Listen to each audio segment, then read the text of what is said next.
Hello বন্ধুরা, গ্রামের রান্নায় পিয়ালির সঙ্গে সকলকে স্বাগত জানাচ্ছি।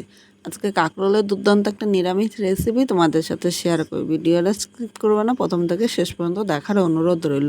তাহলে কিভাবে করলাম চলো দেখে নেওয়া যাক। এখানে আমি 4টে কাঁকরোল নিয়েছি। কাঁকরোলটা তোমরা কম বেশি নিতে পারো। আর একঘেয়ে আমি কাঁকরোল খেতে খেতে কিন্তু মুখে অরুচি চলে আসে, তখন তোমরা এইভাবে রান্না করতে পারো, খেতে কিন্তু দুর্দান্ত লাগবে। একদম নতুন রান্না তোমাদের সাথে শেয়ার করছি। প্রথমে কাঁকরোলগুলো আমি কেটে নেবো, আর আমি বটি দিয়ে কাটছি, তোমরা বটি বা ছুরি তোমাদের ইচ্ছা মতো কিন্তু তোমরা কেটে নিতে পারো। এখানে দেখো কাঁকরোলের সামনে ও পেছনে অল্প অল্প করে কেটে বাদ দিয়ে দিলাম। এবার কাঁকরোলের গায়ে কাটা কাটার মতো থাকে, তাই এই কাটাগুলো কিন্তু খুব অল্প, মানে খুব হালকা করে কেটে নিতে হবে, খুব ডিপ করে কাটতে হবে না। তাই ডিপ করে কাটলে কিন্তু কাঁকরোলগুলো চলে যাবে। তাই এইভাবে পাতলা পাতলা করে আমি কেটে নেব। আর এইভাবে কাটতে গিয়ে আমার মনে হয় বটি দিয়ে সুবিধা হয়, তাই আমি বটি দিয়ে কাটছি। তোমরা তোমাদের ইচ্ছে মতো কেটে নিতে পারো। বন্ধুরা, আমার রান্নাগুলো তোমাদের কীরকম লাগে কমেন্ট করে জানাতে কিন্তু ভুলো না। আর তোমরা কী ধরনের রান্না দেখতে চাও অবশ্যই সেটা জানিও, যাতে এর পরের ভিডিওতে তোমার সেই রান্নাটা আমি শেয়ার করতে পারি। কাঁকরোলটা পরিষ্কার করে এখানে হাফ করে নিয়েছি। এবার দেখো এরকম 1 ইঞ্চি পুর করে আমি কাঁকরোলটা কেটে নিয়েছি। আমি এরকম 1 ইঞ্চি পুর করে কেটেছি আর লম্বাভাবে কেটেছি। তোমরা ইচ্ছে করলে কাঁকরোলটা কিন্তু গোল করে কেটে নিতে পারো, মানে কাঁকরোলটা তোমাদের সুবিধা মতো তোমরা কেটে নেবে। এইভাবেই প্রথমে সব কাটা কাঁকরোল আমি কেটে নেব।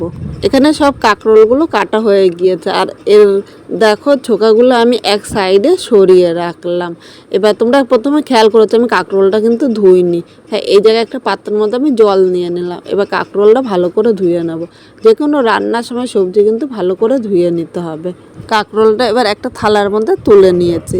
এবার এই জায়গায় দেখো হাফ চামচ হলুদ, মানে হলুদটা প্রয়োজন মতো নিয়ে নিতে হবে। এর সাথে স্বাদ অনুযায়ী লবণ নিলাম। এখানে হাফ চামচেরও কম কিন্তু লবণ দিয়েছি, অবশ্য তোমরা কিন্তু স্বাদ অনুযায়ী নেবে। এবার আমি একটু কাশ্মীরি লঙ্কার গুঁড়ো দিলাম। তোমরা ইচ্ছে করলে এই লঙ্কার গুঁড়োটা কিন্তু স্কিপ করতে পারো, এটা কিন্তু কোনো ঝালের জন্য না, শুধুমাত্র কালারের জন্য নিয়েছি। ইচ্ছে করলে তোমরা স্কিপও করতে পারো। এর সাথে আমি 1 চামচ বেসন নিয়েছি। এবার সব মশলাগুলো ভালো করে আমি এর সাথে মেখে নেব। এই বেসনটা দেওয়ার কারণ হলো এর বাইন্ডিংটা কিন্তু খুব সুন্দর হবে। এইভাবে দেখো অল্প অল্প করে, আর যখনই তোমরা এরকম কাঁকরোল ভাজতে হবে একটু বেসন দিয়ে ভাজবে, দেখবে কাঁকরোল ভাজাটাও সুন্দর হবে। এখানে সব কিছু মেখে নেওয়া হয়েছে।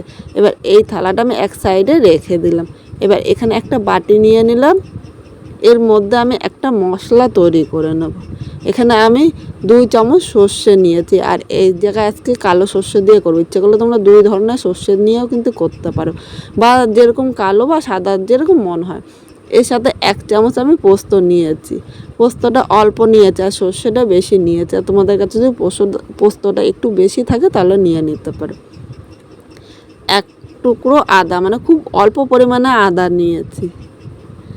এর সাথে আমি 4টে কাঁচা লঙ্কা, তোমরা ঝাল যেরকম খাবে সেই হিসাবেই নিয়ে নেবে। এবার মশলাটা আমি পাটায় বেটে নিয়ে আসবো।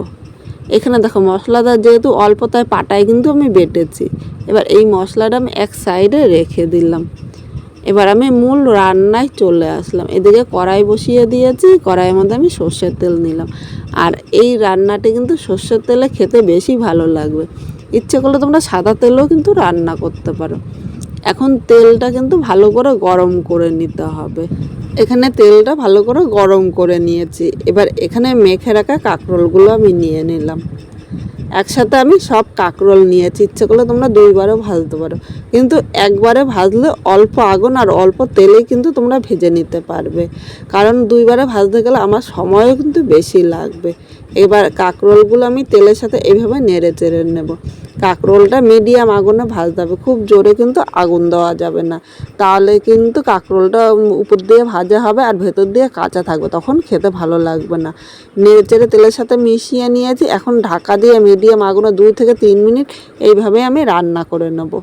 3 মিনিট পর ঢাকনিটা আমি তুলে নিয়েছিলাম। মাঝে কিন্তু একবার ঢাকনিটা তুলে আমি নেড়ে চেড়ে নিয়েছি, তাহলে উপর ও নিচ 2 পিঠই কিন্তু সমানভাবে ভাজা হবে। আর একইভাবে রেখে দিলে এক পিঠ ভাজা হয়ে যাবে, অন্য পিঠ কাঁচা থাকবে, তখন কিন্তু ভালো লাগবে না। আবারও এবার নেড়ে চেড়ে নিলাম। আরও 1 থেকে 2 মিনিট মিডিয়াম আগুনে এইভাবে ভেজে নেব। আর একবার তোমাদের দেখিয়ে দিচ্ছি, এই দেখো এভাবে ঢেকে ভাজলে কিন্তু কাঁকরোলটা খুব তাড়াতাড়ি নরম হয়ে যায়। এবার হালকা লাল করে আমি কাঁকরোলগুলো ভেজে নেব। এখানে দেখো কাঁকরোলগুলি লাল করে ভাজা হয়ে গিয়েছে, এবার আমি তুলে নিলাম। কড়াইতে অনেকটাই তেল আছে, তাই আলাদা করে আমি তেল দেবো না। এর মধ্যে একটা শুকনো লঙ্কা সম্বাদ দিয়ে দিলাম, এর সাথে আমি হাফ চামচ কালো জিরে সম্বাদ দিয়েছি। এবার 1 সেকেন্ড ভেজে নেব। 1 সেকেন্ড ভেজে নিয়েছে, আর কালো জিরের মিষ্টি গন্ধ আমার তো খুব ভালো লাগে। এবার এখানে যে মশলাটা আমি রেডি করে রেখেছিলাম, মশলাটা নিয়ে নিলাম। বাটির গায়ে অল্প মশলা লেগেছিলো, তাই সামান্য জল নিয়েছে, খুব বেশি কিন্তু এখানে জল নেব না। এখন মশলাটা সব কিছুর সাথে নেড়ে চেড়ে আমি মিশিয়ে নিলাম। মিডিয়াম আগুনে মশলাটা কিন্তু কষাতে হবে। এবার এর মধ্যে আমি স্বাদ অনুযায়ী লবণ নিলাম ও প্রয়োজন মতো হলুদ নিয়েছি। এবার হলুদ ও লবণটা নেড়ে চেড়ে মিশিয়ে আরও 1 থেকে 2 মিনিট আমি মশলাটা কষিয়ে নেব। বন্ধুরা, মশলা থেকে দেখো তেল ছেড়ে দিয়েছে, আর চারিপাশটা তেল কি সুন্দর ভাসছে। এবার মশলাটা আবার নেড়ে চেড়ে নিলাম, নাহলে কিন্তু নিচে দিয়ে লেগে যেতে পারে। এবার এই জায়গায় আমি 2 চামচ টক দই নিয়েছি, আর এই টক দইটা কিন্তু আমার বাড়ির পাতা। তোমরা যখনই ফ্রিজ থেকে টক দইটা বের করবে, অন্তত রান্না করার আধ ঘন্টা আগে বের করবে, কারণ ফ্রিজ থেকে বের করে সাথে সাথে টক দইটা কিন্তু রান্নার কাজে ব্যবহার করবে না, তাহলে কিন্তু টক দইটা কেটে যাবে। বাটির মধ্যে অল্প টক দই লেগেছিলো, তাই সামান্য পরিমাণে জল দিয়েছে, খুব বেশি কিন্তু আমি জল দেব না। এবার মিডিয়াম আগুনে কিন্তু মশলাটা কষাতে হবে, খুব জোরে কিন্তু আগুন দেওয়া যাবে না। আর টক দইটা এর সাথে আরও 1 থেকে 2 মিনিট আমি কষিয়ে নেব। এখানে মশলাটা কষানো হয়ে গিয়েছে, এবার ভেজে রাখা কাঁকরোলগুলো আমি নিয়ে নিলাম। এই মশলার সাথে নেড়েচেড়ে আরও 1 থেকে 2 মিনিট আমি কষিয়ে নেব।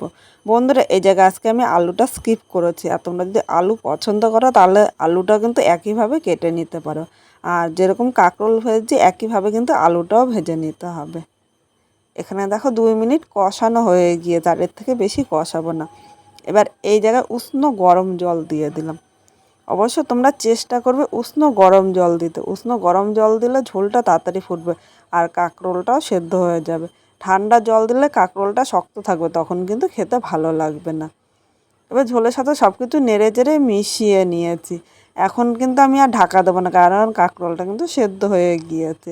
এবার মিডিয়াম আগুনে 2 থেকে 3 মিনিট এইভাবেই রান্না করে নেব। এখানে কাঁকরোলটা হয়ে গিয়েছে, এবার নামানোর আগে এই জায়গায় আমি হাফ চামচ মিষ্টি দিলাম। যেহেতু নিরামিষ রান্না করছি, তাই একটু মিষ্টি না দিলে খেতে কিন্তু ভালো লাগবে না। অবশ্য তোমরা চেষ্টা করবে সামান্য একটু মিষ্টি দিতে। এবার এটা নেড়ে চেড়ে মিষ্টিটা আর 1 থেকে 2 মিনিট রান্না করে নিলে এর সাথে খুব সুন্দরভাবে কিন্তু মিশে যাবে। 2 মিনিট পর এখানে দেখো কাঁকরোলটা হয়ে গিয়েছে। এবার আমি নামিয়ে নিলাম। আজকে খুব সাধারণভাবে কাঁকরোলটা রান্না করলাম, আর এইভাবে রান্না করলে গরম ভাতে কিন্তু খেতে দুর্দান্ত লাগবে। তোমাদের কীরকম লাগলো অবশ্যই কমেন্ট করে জানাতে কিন্তু ভুলো না। শেষে 1 চামচ সর্ষের তেল চারিপাশে ছড়িয়ে দিলাম। এই কাঁচা সর্ষের তেলের গন্ধটা কিন্তু আমার কাছে খুব ভালো লাগে। তোমাদের কাছে যদি ভালো না লাগে তাহলে স্কিপ করতে পারো।